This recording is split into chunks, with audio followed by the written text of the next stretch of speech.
Break ಅಲ್ಲಿ ನೀವು ಹೇಳ್ತಾ ಇರುವಾಗ ರೆಹಮಾನ್ ಅವರೇ ಆ ಒಂದು ಕಿಡ್ನಿ ಟ್ರಾನ್ಸ್ಪ್ಲಾಂಟೇಷನ್ ಬಗ್ಗೆ ಮಾತಾಡಲೇಬೇಕು ಅಂತ ಹೇಳ್ತಾ ಕಿಡ್ನಿ ಟ್ರಾನ್ಸ್ಪ್ಲಾಂಟೇಷನ್ ಬಗ್ಗೆ you are the first one ಈಗ ಕರ್ನಾಟಕದಲ್ಲಿ ಅದನ್ನ ಸ್ಟಾರ್ಟ್ ಮಾಡಿದ್ದು ಬಹುಶಃ ಫಾರಿನ್ ಕಂಟ್ರೀಸ್ ಅಲ್ಲಿ ಅದರಲ್ಲೂ ಕೂಡ ಇದೆ ಅಮೆರಿಕದಲ್ಲೂ ಕೂಡ ಇದ್ದೇ ಇದೆ ಬಟ್ ಕರ್ನಾಟಕದಲ್ಲಿ ಅದುವರೆಗೂ ಯಾಕೆ ಅದು ಸಾಧ್ಯವಾಗಿರಲಿಲ್ಲ ಅನ್ನುವಂಥದ್ದು ಈಗ ನಾನು when we say we are the first it's my team and the hospital obviously 1998 ಅಲ್ಲಿ I think we did the first cadaver transplant of course cadaver transplant western world including ಅಮೆರಿಕದಲ್ಲಿ ಬಹಳ ವರ್ಷದಿಂದ ಇದೆ ಯಾಕೆ unfortunately in India till 1990s ಈ brain death certification ಅಂತ ಇರಲಿಲ್ಲ ಅಂದರೆ ಆವಾಗ ಏನಂದರೆ ಹಾರ್ಟ್ ನಿಂತು ಹೋದರೆ ಡೆತ್ ಅಂತೇಳಿ ಎಲ್ಲರದ್ದು ಅಭಿಪ್ರಾಯ ಮತ್ತು ಗೌರ್ಮೆಂಟ್ ಇದು ಅದೇ ರೂಲ್ ಇತ್ತು so in the 1990s the government came up with HOTA ಅಂತೇಳಿ ಹ್ಯೂಮನ್ ಆರ್ಗನ್ ಟ್ರಾನ್ಸ್ಪ್ಲಾಂಟ್ ಆ್ಯಕ್ಟ್ ಅಂತ ಅದರ ಪ್ರಕಾರ ದೇ ರೆಕಗ್ನೈಸ್ಡ್ ಬ್ರೈನ್ ಡೆತ್ ಅದಕ್ಕೆ ಕ್ರೈಟೀರಿಯಾ ಇದೆ of course it has to be certified by specialist so ನಿಮ್ಮ brain unfortunately if you have a severe damage either due to an accident or bleeding or what ever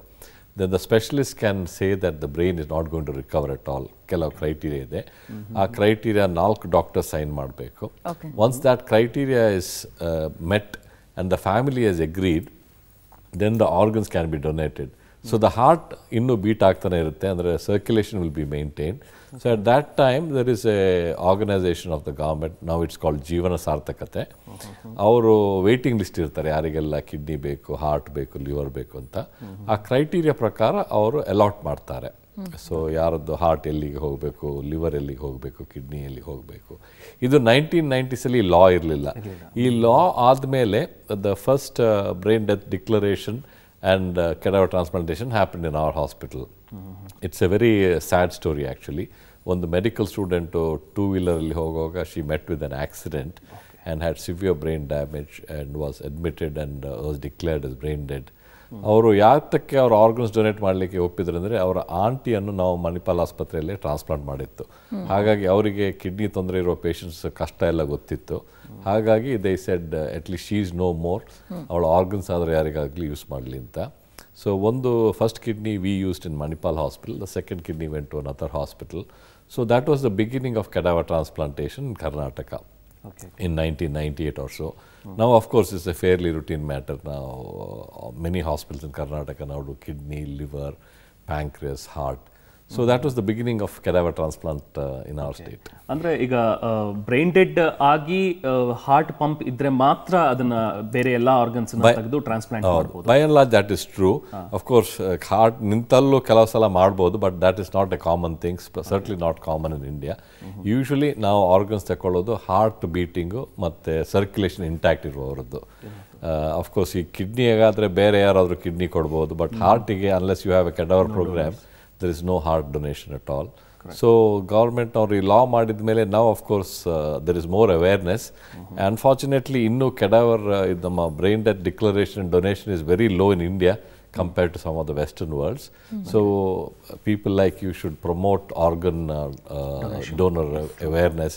ಯಾಕಂದರೆ ತುಂಬ ಜನರು ಇದರ ಬಗ್ಗೆ ಗೊತ್ತಿರಲಿಲ್ಲ ಈಗ of course it's much better ನಾವು ನಿನ್ನೆನೋ ಒಂದು cadaver ಟ್ರಾನ್ಸ್ಪ್ಲಾಂಟ್ ಮಾಡಿದ್ದೀವಿ so it's becoming more common but still there is scope for increasing the numbers. ನಿಜ ಸರ್ ಅಂದ್ರೆ ಮನೆಯಲ್ಲಿ ಡೆತ್ ಆದಂತ ಸಂದರ್ಭದಲ್ಲಿ ಬಹುಶಃ ಇದನ್ನು ಮಾಡೋದು ಬಹಳ ಕಷ್ಟ ಆಗ್ಬೋದು ಕೆಲವೊಂದು ಕಾಲ್ಸ್ ಕೂಡ ಬರುತ್ತೆ ಅನ್ಸುತ್ತೆ ಹೌದು ಯಾಕಂದ್ರೆ ಈಗ ಹೆಚ್ಚಾಗಿ ಏನಾಗುತ್ತೆ ಅಂದ್ರೆ ಕೆಲವರು ಮನೆಯಲ್ಲೇ ತೀರ್ಕೊಳ್ತಾರೆ ಹಾರ್ಟ್ ಅಟ್ಯಾಕ್ ಇರ್ಬೋದು ಬೇರೆ ಇಲ್ನೆಸ್ ಇರ್ಬೋದು ಅಂತ ಸಂದರ್ಭದಲ್ಲಿ ಅವರ ಹಾರ್ಟ್ ನಿಂತಿರುತ್ತೆ ಹಾರ್ಟ್ ನಿಂತ ಮೇಲೆ ಆರ್ಗನ್ಸ್ ಡಿಟ್ಯೂರೇಷನ್ ಆಗುತ್ತೆ ಯಾಕಂದ್ರೆ ಸರ್ಕ್ಯುಲೇಷನ್ ಇಲ್ಲ ಅಂದರೆ ಆಕ್ಸಿಜನ್ ಸಪ್ಲೈ ಇರೋದಿಲ್ಲ ಅಂಥ ಸ್ಥಿತಿಯಲ್ಲಿ ನಮಗೆ ಆರ್ಗನ್ ಅದರ್ ದೆನ್ ಕಾರ್ನಿಯಾ ಕಣ್ಣು ಡೊನೇಷನ್ ಮಾಡ್ಬೋದು ಅದನ್ನು ಬಿಟ್ಟರೆ ಬೇರೆ ಏನು ಡೊನೇಷನ್ ಮಾಡಲಿಕ್ಕಾಗೋದಿಲ್ಲ ನಮಗೆ ತುಂಬ ಕಾಲ್ಸ್ ಬರುತ್ತೆ ನಮ್ಮ ಮನೆಯಲ್ಲಿ ಈ ಥರ ಡೆತ್ ಆಗಿದೆ ಆರ್ಗನ್ಸ್ ತಗೊಂಡು ಹೋಗ್ತೀರಾ ಅಂಥ ವಿಷಯದಲ್ಲಿ ಕಾರ್ನಿಯಲ್ ಡೊನೇಷನ್ ಮತ್ತು ಕೆಲವರು ಸಲ ಅವರ ಬಾಡಿಯನ್ನು ಮೆಡಿಕಲ್ ಕಾಲೇಜಿಗೆ ಡೊನೇಟ್ ಮಾಡ್ತಾರೆ ಮಕ್ಕಳಿಗೆ ಅನಾಟಮಿ ಕಲಿಸ್ಲಿಕ್ಕೆ ಡಿಸೆಕ್ಷನ್ ಮಾಡಿಸ್ಲಿಕ್ಕೆಲ್ಲ ಅಂದರೆ ಇದೆಲ್ಲವನ್ನು ಕೂಡ ನೋಡಿದಾಗ ಈಗ ನಿಮಗೆ ಸಿಕ್ಕಿರುವಂತಹ ಒಂದು ಪ್ರಶಸ್ತಿಗಳನ್ನ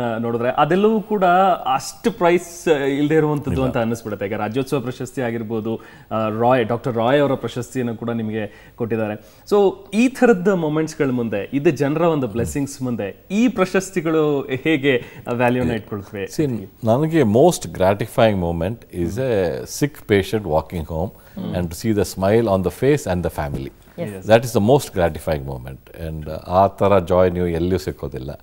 The worst moment in India what I see is that ಈಗ ಕೆಲವರು ಬಂದಿರ್ತಾರೆ ಅವರ ಕಾಯಿಲೆಗೆ ಕ್ಯೂರ್ ಇದೆ, but they cannot afford it. That is a very sad thing for a doctor to say I have treatment for you but you cannot afford it. ಈಗ I never use to think of that in America. ಯಾರು ಬಂದ್ರೂ the money part of it, the finances was not an issue. You would say you get admitted, get the treatment, because Medicare in America would take care of that, or insurance company. First ನಾನು ಇಂಡಿಯಾಗೆ ಬಂದಲ್ಲಿ ನಿಮಗೆ dialysis ಮಾಡಬೇಕು, transplant ಮಾಡಬೇಕು ಅಂದಕೊಳ್ಳೆ patients ಎಷ್ಟಾಗುತ್ತೆ ಅಂತ ಕೇಳ್ತಾರೆ. And that is beyond the means of the common man, and they will just disappear. That is the saddest moment. ನೀವು ಪೇಪರಲ್ಲಿ ಅಥವಾ ನ್ಯೂಸಲ್ಲಿ ನೋಡಿರ್ಬೋದು, some years ago very sad moment happen. ಒಂದು 3 ವರ್ಷದ ಮಗು, I think from Uttar Pradesh somewhere, they took them to Bombay for kidney failure. So ಅಲ್ಲಿ doctor ಹೇಳಿದ್ರಂತೆ ಈ ಮಗುವಿಗೆ ಕಿಡ್ನಿ ಫೇಲಿಯರ್ ಆಗಿದೆ, ಟ್ರಾನ್ಸ್ಪ್ಲಾಂಟ್ ಆಗುತ್ತೆ, ಲಕ್ಷಗಟ್ಟಲೆ ಖರ್ಚಾಗುತ್ತೆ ಅಂತ. ಸೊ ಅದಕ್ಕೆ ಮನೆಯವ್ರು ಹೇಳಿದ್ರಂತೆ, ಆಯಿತು ನಾವು ಮನೆಗೆ ಹೋಗಿ ದುಡ್ಡೆಲ್ಲ ಒಟ್ಟು ಮಾಡ್ಕೊಂಡು ಬರ್ತೀವಿ ಅಂತ. And what they did on their way back is very sad. ಒಂದು ಬ್ರಿಡ್ಜ್ ಕ್ರಾಸ್ ಆಗುವಾಗ they threw the kid out of the bus or the train. Fortunately, there were some fishermen in the river. They caught the baby. So the baby didn't die, destiny nodi. Then of course it became national news. So then we called up, I think it was NDTV or someone, and told them we will offer the kid free treatment. But by then the government of Uttar Pradesh, or whichever state the kid came from, they offered free treatment, and finally the kid was offered treatment. See, anta sthiti andre ದುಡ್ಡು ಇಲ್ಲ ಆದರೆ ಅವರು they are willing to sacrifice the kid, because kidney ಕಾಯಿಲೆಯಿಂದ ಸತ್ತು ಹೋಗೋ ಬದಲು ಹಾಗೆ ಹೋಗಲಿ ಅಂತ. ಅಷ್ಟು ಕಷ್ಟಕರ ಸ್ಥಿತಿಯಲ್ಲಿ ಇದ್ದೀವಿ ನಾವು. That is one of the saddest moments